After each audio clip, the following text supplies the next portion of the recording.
Hello, friends, and welcome to the Exams Made Simple. And we are back again with the Hindu Complete Newspaper Analysis for 30th of January 2019. तो 30 जनवरी 2019 का news analysis शुरू करते हैं. Before we start, these are the questions. The first question is SIMBEX is a maritime bilateral exercise between India and which of the following countries. तो SIMBEX इनमें से किन countries का मैरीटाइम बायलेटरल एक्सरसाइज है? Options are India and Sri Lanka, second is India and Maldives, third is India and Singapore, fourth is India and South Korea. Question number 2 is which of the following are vector borne diseases. तो vector borne diseases में से कौन सी हैं? अब पहले तो आपको चार नाम दे दिए गए हैं, उसके बाद आपको बताने में से चार में से कौन कौन से हैं. तो one is malaria, two is kala-azar, third is Japanese encephalitis, या फोर्थ चिकनगुनिया.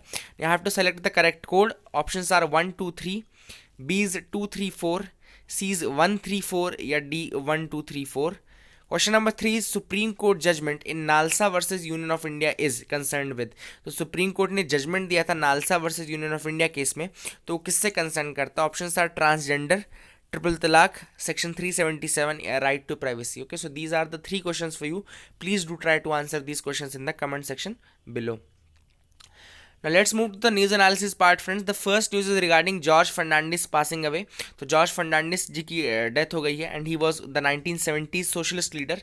तो 1970s के जो सोशलिस्ट मूवमेंट हुए थे, जिनमें ये हुआ था कि आप सोशल रेवोल्यूशन कीजिए और सोशल सोसाइटी के प्रॉब्लम्स को सॉल्व करने की कोशिश कीजिए, ये 1970s में चरम पे आए, जब न्यू पब्लिक एडमिनिस्ट्रेशन और ये सारी चीज़ें भी आई उस समय. ज्योग्राफी का भी उसमें नया ज्योग्राफी आया कि humanistic approach I, social geography, ये वाला जो अप्रोच आया तो 1970s के टाइम पे ही आया था. Okay, so basically that leader, उनके उस समय के लीडर थे George Fernandes, plus defence minister थे, फॉर्मल डिफेंस मिनिस्टर. और वैसे एक कारगिल का स्कैम भी है, उसमें भी इनका नाम आया था. So basically all these things are there. Then इनका जो मौत का कारण बना था वो था अल्जाइमर डिसीज. तो let's discuss one of the fact regarding the Alzheimer's disease. Okay, तो अल्जाइमर डिसीज के बारे में है, it's a progressive loss of brain cells. Okay, तो it's progressive loss of brain cells and that leads to memory loss. Okay, progressive loss of brain cells होती है जिसके कारण lead to memory loss, and उसके बाद decline of thinking skills. Okay, तो thinking cognitive skills जो है बिल्कुल घट जाती हैं. क्यों घट जाती हैं? क्योंकि मेमोरी लॉस होता है. अब मेमोरी लॉस क्यों होता है? Because of the loss of brain cells. तो basically these are the interconnected terms regarding Alzheimer's, तो उसको याद रखिएगा. Now second news is regarding gold turning red hot, prices at peak. अब देखो ये सिंपल सी न्यूज़ है लेकिन अपन इसको स्किप भी कर सकते हैं, बट मैं चाहता हूँ कि आपको रीज़न पता होना चाहिए कि गोल्ड क्यों महंगा हो रहा है ना. What is the main cause of prices of gold being at the peak. ना अभी जो गोल्ड महंगा होने का कारण है दो चीज़ें. सिंपल सा आपको law of demand and supply पता होना चाहिए. डिमांड एंड सप्लाई का लॉ क्या कहता है कि किसी चीज़ की अगर डिमांड ज़्यादा है तो उसकी प्राइसेस बढ़ जाएगी. दूसरा जो सप्लाई का लॉ है बोलता है किसी चीज़ की अगर सप्लाई कम है तो उसकी प्राइसेस बढ़ जाएगी. दोनों ही रीज़न रिस्पॉन्सिबल है गोल्ड के प्राइसेस बढ़ने का. तो इंक्रीज इन ग्लोबल डिमांड, जो पहला रीज़न है वह increase in the global demand. तो ग्लोबल डिमांड बढ़ गई है जिसके कारण से आपके इसके प्राइसेस बढ़ रहे हैं. दूसरा सप्लाई में सप्लाई घट गई है. सप्लाई क्यों घट गई है? Because of the decrease in mining exercise. तो माइनिंग घट गई इसलिए सप्लाई घट गई है और इस कारण से प्राइस बढ़ गया है. और ग्लोबल डिमांड बढ़ गई है इसलिए इसकी प्राइसेस बढ़ रही हैं. तो बेसिकली सप्लाई और डिमांड का यही रेशियो चल रहा है कि डिमांड बढ़ गई है तो बढ़ रहा है प्राइसेस, और आपका सप्लाई भी घट गई क्योंकि माइनिंग घट गई है इसलिए उसका प्राइसेस और ज़्यादा बढ़ रहा है. So basically these are the reasons responsible for increase in the prices of gold in the domestic market. Let's move to the next news item that is regarding the Chin refugees. अब देखो citizenship bill आप सबको पता है कि 2016 का एक citizenship bill आया था जिसमें ये बोला गया कि 6 कम्युनिटीज़ के जो लोग हैं, जो नॉन मुस्लिम कम्युनिटीज़ हैं, हिंदूज, सिख, क्रिश्चियंस, पारसीज, जैन्स, बुद्धिस्ट, इन कम्युनिटीज़ के लोगों को अगर वो पाकिस्तान, अफगानिस्तान या बांग्लादेश से आते हैं तो जो कि 31 दिसंबर 2014 के पहले से यहाँ रह रहे हैं तो उनको सिटीजनशिप दे दी जाएगी. ओके, तो बिना किसी डॉक्यूमेंट के भी सिटीजनशिप उनको प्रोवाइड कर दी जाएगी अगर वो इन 6 कैटेगरीज के हैं. तो नाउ जो चकमा एनजीओज हैं वो डिमांड करें कि चिन पीपल जो रहते हैं वो बर्मा के रहते हैं. Basically the chin people of Burma, एक ये human US based human rights watch की एक रिपोर्ट भी आई थी 2009 की जिसका नाम था the chin people of Burma unsafe in Burma and unprotected in India. Okay, तो अनसेफ है बर्मा में, वहाँ सेफ नहीं है और प्रोटेक्शन कोई इंडिया में है नहीं ऐसी. ओके, तो बेसिकली चिन पीपल जो है वो, अब आपको पहला चीज़ क्या याद रखना है कि चिन पीपल कहाँ से आते हैं. तो चिन जो लोग होते हैं they are coming from the Burma, या म्यांमार जो था वही बर्मा है बेसिकली. एंड इसका मेजर जो पॉपुलेशन है वो मिजोरम और मणिपुर में, मिजोरम एंड मणिपुर में. तो वही चीज़ है कि इसको ये बोला जा रहा है कि जो ये चिन पीपल है इनको भी रिकॉग्नाइज किया जाए under this citizenship amendment bill. जो सिटीजनशिप अमेंडमेंट बिल 2016 है उसमें इनको भी कंसीडर किया जाए। Okay, the chin people of Burma unsafe in Burma and unprotected in India. Basically ये जो था ये HRW यानी ह्यूमन राइट्स वॉच की एक रिपोर्ट थी 2009 की। सो that is also very important. Human rights watch की ये रिपोर्ट थी और वो भी बहुत ज़्यादा इंपॉर्टेंट है। ओके, और यहाँ पे दो ट्राइब्स के नाम और लिखे हैं जो मीजोज ऑफ मिजोरम है। Okay, Mizos of Mizoram and दूसरी कुकी जोमी ग्रुप ऑफ मणिपुर। तो ये दो ट्राइब्स के नाम भी याद रखिएगा। कुकी जोमी ट्राइब जो है ये आपकी मणिपुर की है और मिजोज जो ट्राइब है वो आपकी मिजो ट्राइब जो है वो आपकी मिजोरम की है। ओके, तो बेसिकली ये नाम भी याद रखिएगा। चिन पीपल के बारे में जो मैंने बताया आपको कि ये बर्मा से आए थे, तो ये बहुत ज़्यादा इंपॉर्टेंट है, ये याद रखिएगा। Now let's move to the next news item. आगे के पेजेस में मूव करते हैं। सो लेट्स सी कि क्या इंपॉर्टेंट है। स्टरलाइट प्लांट की बात चल रही है, तो let's tell about Sterlite plant. तो बेसिकली अभी स्टरलाइट प्लांट के ऊपर बहुत सारी चीज़ें थी। आप सबको पता है कि NGT ने ऑर्डर दे दिया था कि उसको बंद करना है, फिर उन्होंने उसके खिलाफ अपील भी की। तो बेसिकली स्टरलाइट प्लांट जो था वो कॉपर प्लांट था, स्टरलाइट कॉपर प्लांट जो थूटुकुडी में था। Thoothukudi, okay, that is very important. It was located in Thoothukudi जो तमिलनाडु में है वहाँ था। और ये वेदांता का प्लांट है, याद रखिएगा, ये वेदांता का प्लांट है, कॉपर प्लांट है, स्टरलाइट प्लांट नाम है, थूटुकुडी करना तमिलनाडु में ये लोकेटेड है। और इसने बहुत ज़्यादा पोल्यूशन मचाया था ग्राउंड वाटर का और अप्पार रिवर का। तो अप्पार रिवर भी नाम याद रखिएगा। तो Uppar river is the name and ये भी एसोसिएटेड है regarding this only. Sterlite plant के बारे में जो फैक्ट्स मैंने बताया उसको ज़रूर दिमाग में रखिएगा, ये पूछ सकता है आपसे। Okay, let's move to the next pages. आगे के पेजेस मूव करते हैं। Rajasthan Zika strain is endemic to Asia, this is what the new studies sing. Okay, तो राजस्थान का जो जीका स्ट्रेन है वो एंडेमिक है एशिया का। मतलब क्या हो गया, जीका स्ट्रेन के अंदर भी अब म्यूटेशन हो गया है। म्यूटेशन मतलब उसके अंदर भी जेनेटिक वेरिएशंस आने लगे हैं और उस कारण से उसके अंदर कुछ चेंजेस शो होने लगे, जिस कारण वो एंडेमिक हो रहा है in the Asia region. Okay, तो जीका के बारे में आप सबको बेसिकली वैसे बैकग्राउंड पता होगा कि युगांडा के जीका फॉरेस्ट से आया है। ओके, युगांडा के फॉरेस्ट में जीका फॉरेस्ट कहते हैं, वहाँ पे ये डिसीज बेसिकली स्टार्ट हुई थी एंड बिकॉज ऑफ दैट इसको जीका वायरस बोला जाता है। जीका फॉरेस्ट से आया बेसिकली टर्म, इसलिए इसको जीका वायरस स्ट्रेन बोलते हैं। ओके, एंड इसके कारण जो मेजर प्रॉब्लम स्टार्ट होती है वो है माइक्रोसेफेली की प्रॉब्लम है। अगर आपके प्रेग्नेंट मदर से ट्रांसफर हो गया बेबी को, तो उसको माइक्रोसेफेलस हो जाता है। माइक्रोसेफेलस या माइक्रोसेफेली, इसका मतलब जो सर है उसका बहुत छोटा होता है। बेबी का जो सर होता है वो बहुत ज़्यादा छोटा आता है, बहुत एब्रप्ट डिस्टॉर्टेड पैटर्न का सर आता है। So basically that is microcephaly और ये होता है किसके कारण, ये आपका जीका के कारण होता है। ओके, तो प्रेग्नेंट वुमेन में होता है ना। यहाँ पे एक नाम आया था पुणे का national institute of virology. Okay, तो national institute of virology NIV ये कहाँ पे लोकेटेड है, पुणे में लोकेटेड है and it is institute under Indian council of medical research. Okay, तो ये भी याद रखिएगा, Indian council of medical research के अंदर आता है क्या, पुणे का national institute of virology and it is the first to sequence full Zika virus genome from India. Okay, it is the first to sequence full Zika virus genomes from India. Okay, that is very very important. That is it from this news item. So let's move to the next news item. अगली news में move करते हैं। यहाँ पे आपको birds बहुत सारी दिख रही होंगी, फ्लेमिंगोज एंड पिनटेल डक्स। तो फ्लेमिंगोज एंड पिनटेल डक्स जो आएंगे बेसिकली यहाँ पे एक नाम था नलाबाना बर्ड सेंचुरी। तो नलाबाना बर्ड सेंचुरी जो है वो चिलिका लेक के पास है। It's situated in Chilika lake in Orissa. तो लोकेशन याद रखिएगा, Nalabana bird sanctuary in Chilika lake Orissa. And Chilika lake आप सबको पता है it's the second largest lagoon in the world. Okay, तो second largest lagoon in the world है चिलिका। तो पहला ये क्वेश्चन और ऐड कर लीजिए कि which is the largest lagoon in the world. Okay, तो Chilika is the second largest lagoon in the world. तो पहला सबसे लार्जेस्ट लेगून कौन सा है ये भी बताना है। एडिटोरियल सेक्शन में आते हैं। जो स्ट्रेस एंड स्ट्रेन एडिटोरियल है ये पॉलिटिकल एडिटोरियल है, तो इसको डिस्कस नहीं करेंगे। Let's start with the second editorial. तो clearer TV basically now this is as per the new TRAI rules. तो ट्राई आप सबको पता है ना, telecom regulatory authority of India. तो telecom regulatory authority of India ने भी एक नया रूल निकाला है। बेसिकली हमने डिस्कस किया है लेकिन एक बार फिर से रिपीट कर लेते हैं, कोई बुराई नहीं उसमें। तो बेसिकली ये हुआ है कि now you have to pay for what you want to watch. अब आपको उतना ही पे करना है जितना आपको देखना है। नाउ आप ये रूल्स निकाल दिए गए हैं ट्राई द्वारा। Okay, so basically under this scheme एक और नया चेंज ये आया है कि the channels will have to tell the maximum price that the customers have to pay for that channel. अब क्या है कि ब्रॉडकास्टर्स को पहले ही वो मैक्सिमम प्राइस डिसाइड करना पड़ेगा कि कितना वो ले सकते हैं फॉर एवरी चैनल, और उतना वो उनको पहले ट्राई को बताना पड़ेगा। तो ज़्यादा ट्रांसपेरेंसी लाने के लिए और ज़्यादा उसको और ज़्यादा मतलब कस्टमर ओरिएंटेड बनाने के लिए बेसिकली ये प्रयास किया गया है। अला कार्टे सिस्टम मतलब मतलब कि उनको एक मेनू टाइप का मिलेगा कि now you can select from that menu card and all. तो वो बेसिकली कस्टमर्स के ऊपर रहेगा कि उनको कौन सा चैनल देखना है, प्लस उनके मैक्सिमम प्राइसेस पहले से बता दिए जाएंगे to the TRAI, and TRAI उनको रिलीज कर देगा। So that will enhance the transparency and all. तो ट्रांसपेरेंसी इनहांस करने के लिए this is the welcome departure from a regime where combinations of free and pay channels were decided by distributors and broadcasters. तो पहले क्या होता था, कुछ फ्री चैनल रहते थे, कुछ पेड चैनल रहते थे, और वो बिल्कुल एक गुलदस्ता बना के उनका पेश किया जाता था। तो होता क्या था कि क्या एक्चुअल डिमांड है एक इंडिविजुअल चैनल की, वो नहीं पता चलता था। देखो अब अगर आप एयरटेल डीटीएच ये सब चीज़ लगाओ तो 600-700 चैनल तक जाता है सब कुछ, बट आदमी हर चैनल नहीं देखता, आदमी देखता है गिनती के 10 चैनल या 15 चैनल। ओके ना, किस चैनल की कितनी डिमांड है ये अगर पता करना है तो आपको यही करना पड़ेगा कि you have to pay for what you want to watch. तो जितने ज़्यादा लोग जिस चैनल के लिए आएंगे तो आपको पता चल जाएगा कि कितना चैनल का डिमांड है। तो वो रिफ्लेक्ट नहीं होता था पहले, बट अब वो रिफ्लेक्ट होना शुरू हो जाएगा।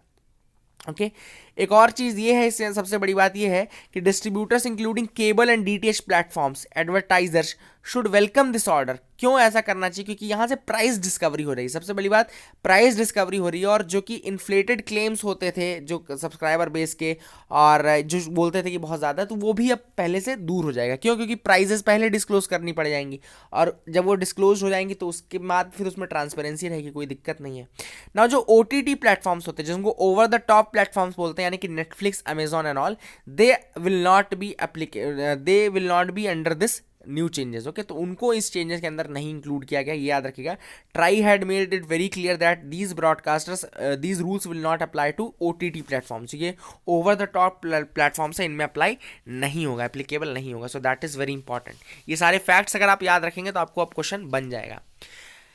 Now think universal basic capital. Now this editorial written by Arun Maira, and this has a very good point. Basically यहाँ पे start होता है सबसे पहले कि क्या इकोनॉमी की हमारी प्रॉब्लम्स हैं। Okay what are the problems and what are the solutions. Okay तो पहले तो हमने देखा कि प्रॉब्लम जो structural problem, basically structural problem है, मतलब कि हमारे यहाँ का जो सिस्टम है वो थोड़ा खराब है इकोनॉमी का, कि कुछ लोग बहुत ज़्यादा रिच हैं, कुछ लोग बहुत ज़्यादा पुअर है, कुछ के पास पैसा है पर जॉब नहीं है, कुछ के पास जॉब नहीं है पैसा नहीं है, दोनों नहीं है। तो एक स्ट्रक्चरल प्रॉब्लम है जो कि इकोनॉमी में चल रही है।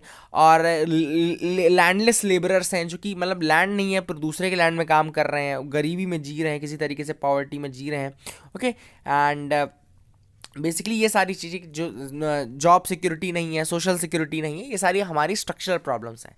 अब इनको कैसे दूर किया जाता है? तो पहला इकोनॉमिस्ट बोलते हैं कि पहले तो ये मान लो कि कोई प्रॉब्लम ही नहीं, तो ये भी एक सोल्यूशन अपने आप में कि if you imagine that there is no problem. आप जो ऑस्ट्रिच का अप्रोच होता है ना, ऑस्ट्रिच का अप्रोच यही होता है कि वो क्या करता है कि बालू के अंदर अपना सर गाड़ लेता है और सोचता है कि अब जब मुझे नहीं दिख रही कोई अपनी दिक्कत, तो कोई दिक्कत मुझे भी नहीं देख पाएगी। ओके तो बेसिकली इकोनॉमिस्ट बोलते हैं कि यही सोच लो कि कोई दिक्कत है ही नहीं, ये बाय नेचर ऐसा लॉ होना, ऐसा ही होना चाहिए।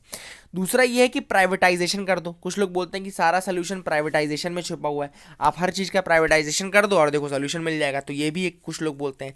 तीसरा लोग बोलते हैं UBI को, यानी कि यूनिवर्सल बेसिक इनकम डाल दो और सारा सोल्यूशन आपको मिल जाएगा। Basically these are the things which have been said.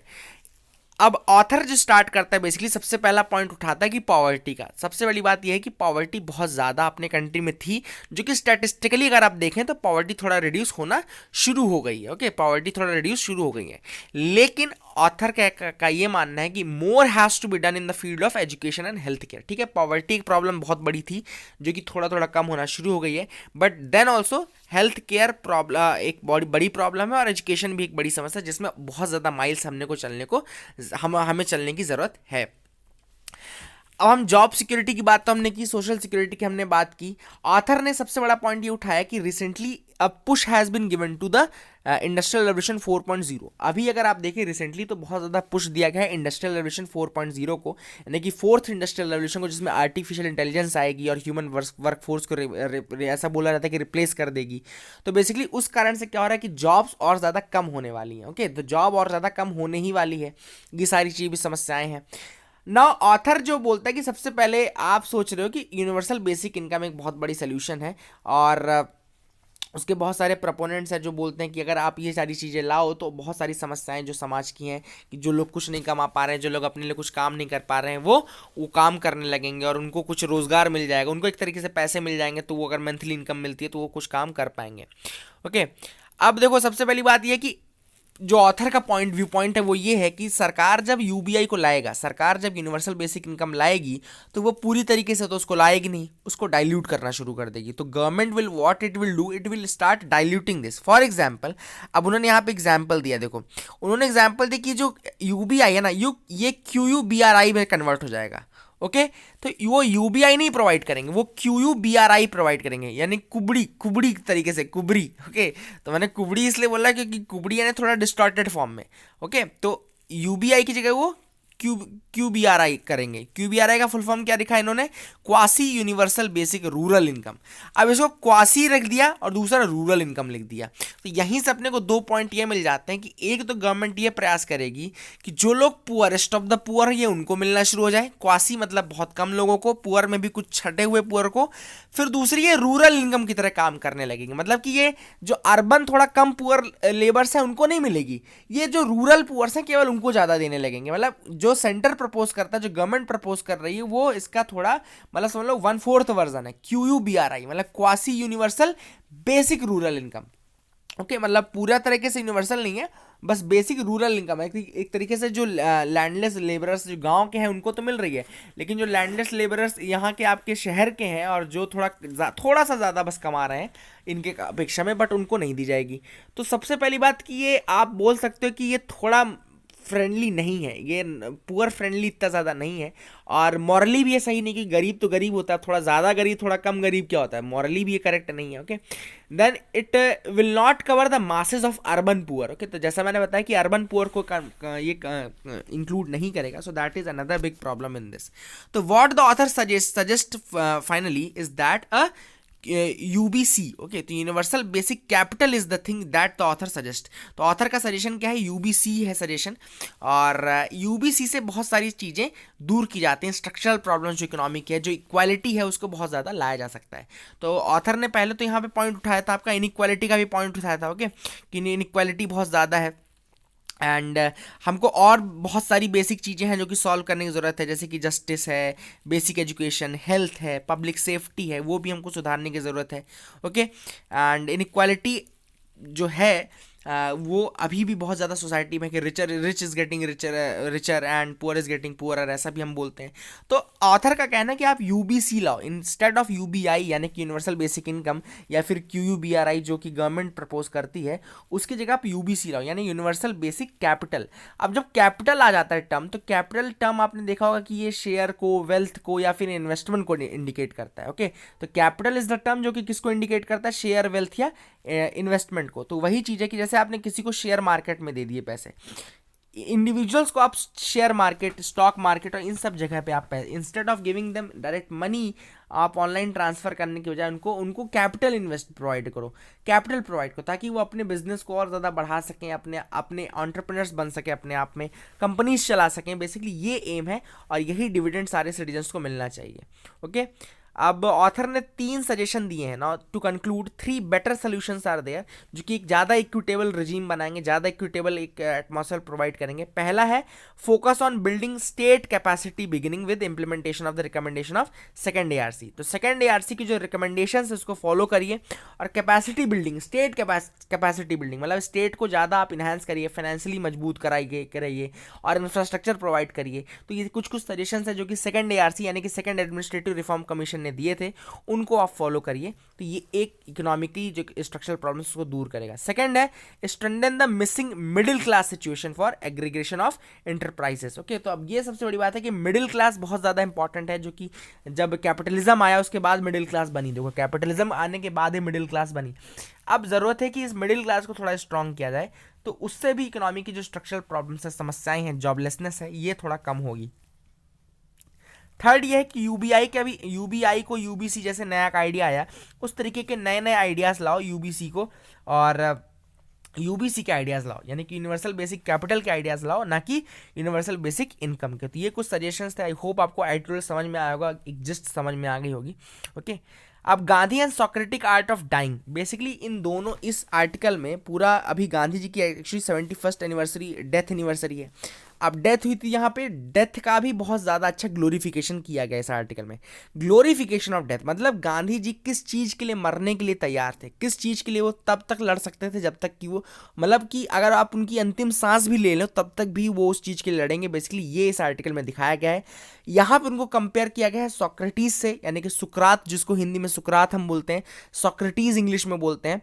तो बेसिकली उनसे कंपेयर किया गया है कि what was the idea of dying, what was the idea of self sacrifice. तो यहाँ पे जो बेसिक चीज़ है वो है कि डिफेंडिंग ट्रुथ। ओके, तो जो बेसिक आर्गुमेंट ऑथर का है वो ये है कि नॉन वायलेंस और ट्रुथ, डिफेंडिंग ट्रुथ, ये दो चीज़ें ऐसी थी जिनके लिए महात्मा गांधी अपनी जान देने के लिए भी तैयार थे, जिनके लिए वो अपनी अंतिम सांस तक लड़ने के लिए तैयार थे। Basically this is what courage of dying for truth was. Okay, तो वो इतना ज़्यादा करेजियस थे और इतना ज़्यादा वो ट्रुथ को मानते थे, मतलब सत्य को इतना ज़्यादा डिफेंड करते थे कि उस सत्य को डिफेंड करते करते अगर उनकी जान भी चली जाए, जो कि अंतिम में चली भी गई, तो भी उनको कोई बुरा नहीं लगता था ना। Socrates inspired Gandhi ji on the importance of self sacrifice. तो जो गांधी जी थे वो सॉक्रेटिस से इंस्पायर्ड थे on the idea of self sacrifice and the art of dying at a time when the latter was developing his ideas in satyagraha. तो महात्मा गांधी जब south Africa में सत्याग्रह के आइडियाज डेवलप कर रहे थे तो सबसे ज्यादा इंस्पायर किससे हुए थे? वो इंस्पायर हुए थे आपके सॉक्रेटिस से इंस्पायर हुए थे, और उनको मतलब ये कला अपने अंदर ये उन्होंने इनकलकेट करना शुरू किया बिकॉज ऑफ सॉक्रेटिस ओनली। ये कला कौन सी कला थी कि सत्य को बचाते बचाते अगर अपनी जान भी चली जाए तो भी अपन उसको बिल्कुल करेंगे। तो गांधी जी ने ही रिफर किया था सॉक्रेटिस को as the soldier of truth, यानी कि सत्यवीर उनको बोला था, सोल्जर ऑफ ट्रुथ बोला था, सत्यवीर बोला था उन्होंने सॉक्रेटिस को। Okay, and like Socrates Mahatma Gandhi was neither a mistake nor a hermit. Okay, तो लाइक सॉक्रेटिस वो भी ना एक मिस्टिक थे ना ही वो एक हर्मिट थे। एंड तो यहाँ पे बहुत बड़ी चीज़, यहाँ कंपैरिजन में एक और पॉइंट लिखा गया कि गांधी जी की जो अप्रोच थी डेथ को लेकर, मतलब बहुत ज़्यादा इजीली वो डेथ की बात करते थे, मतलब he was willing to die, और बहुत ज़्यादा इजीली वो इन चीज़ों की बात कर सकते थे और उनको कोई खतरा नहीं रहता। तो ये चीज़ दिखाती है उनके अंदर एक और गुण जो कि सॉक्रेटिस के अंदर भी था, वो था करेजियस।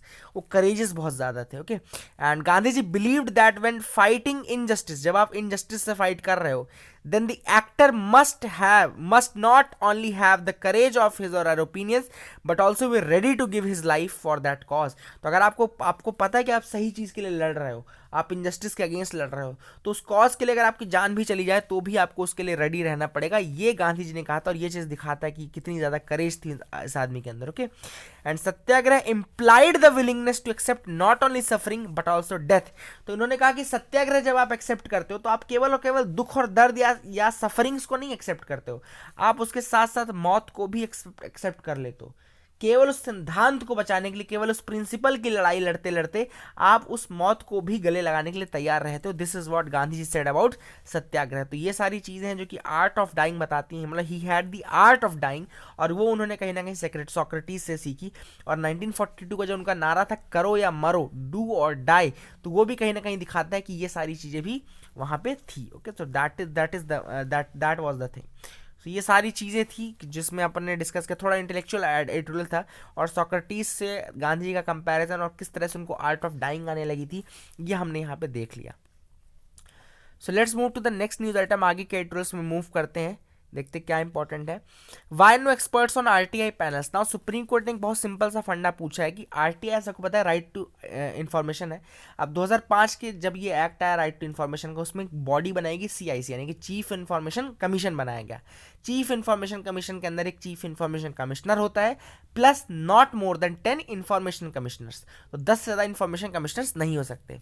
तो सुप्रीम कोर्ट ने भी यही क्वेश्चन पूछा गया है कि क्यों ऐसा है कि सीआईसी के जो मैक्सिमम मेंबर्स हैं वो मोस्टली ब्यूरोक्रेट्स हैं, क्यों ऐसा है कि कोई एक्सपर्ट उसके अंदर नहीं है, why no expert has been appointed.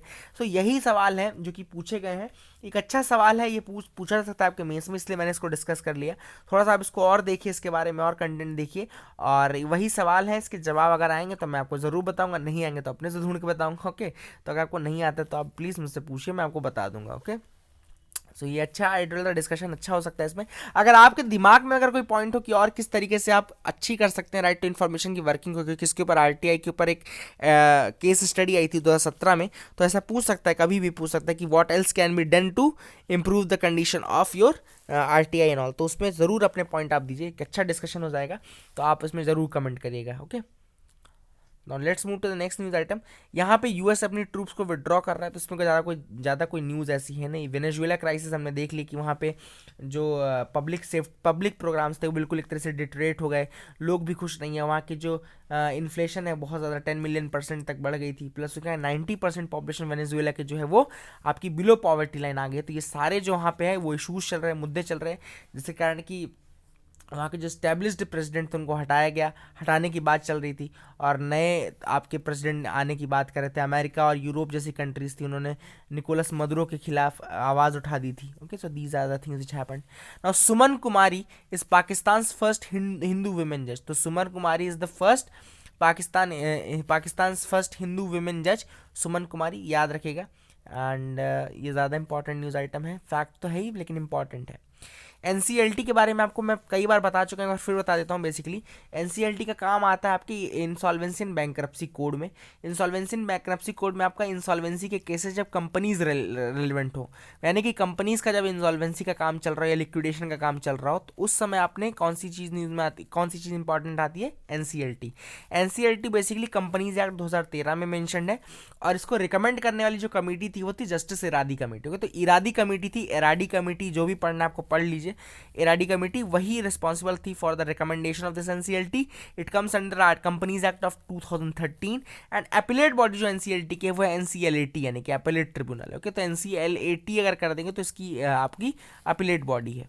अब ये तो कंपनीज की बात हो गई। अब इंसॉल्वेंसी एंड बैंक्रप्सी कोड में अगर इंडिविजुअल्स या लोगों के खिलाफ अगर आपको एक्ट करना है, तो वो आप एनसीएलटी में नहीं करोगे, तब आप डीआरटी में करोगे, यानी कि डेट रिकवरी ट्रिब्यूनल में करोगे। और इसकी जो एपिलेट बॉडी वो डीआरएटी है, डेट रिकवरी एपिलेट ट्रिब्यूनल। तो ये भी याद रखिएगा। These are the facts which are very very important regarding this news item.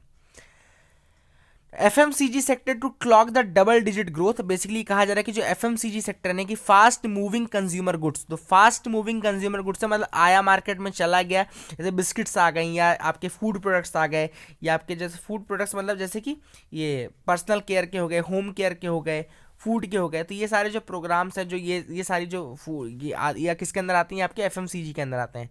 तो ऐसा कहा जा रहा है कि इनमें जो ग्रोथ होगी इस साल वो होगी डबल डिजिट में, 10% से ज़्यादा की ग्रोथ देखने को हमको मिल जाएगी। ओके, और क्रूड ऑयल के प्राइसेस के साथ भी उसको कंपेयर किया गया था।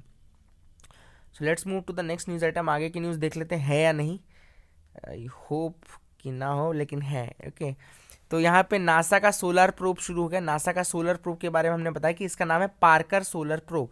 नासा का पार्कर सोलर प्रोब मिशन है। Okay, and it has begun its second orbit of the sun. Okay, तो इसने अपना सेकंड ऑर्बिट शुरू कर दिया सन का। नासा का कौन सा प्रोग्राम है? सोलर प्रोब है। कौन सा? Parker solar probe. So that is very very important. Okay, और यहाँ पे एक डिमेंशिया बीमारी के बारे में है। डिमेंशिया की बीमारी भी कॉग्निटिव बीमारी से अल्जाइमर्स होती है, वैसे ही एक तरीके से डिमेंशिया की बीमारी भी होती है। वो भी आपका किससे रिलेटेड है? ये याद रखिएगा कि वो भी आपके कॉग्निटिव फंक्शनिंग से ही रिलेटेड है।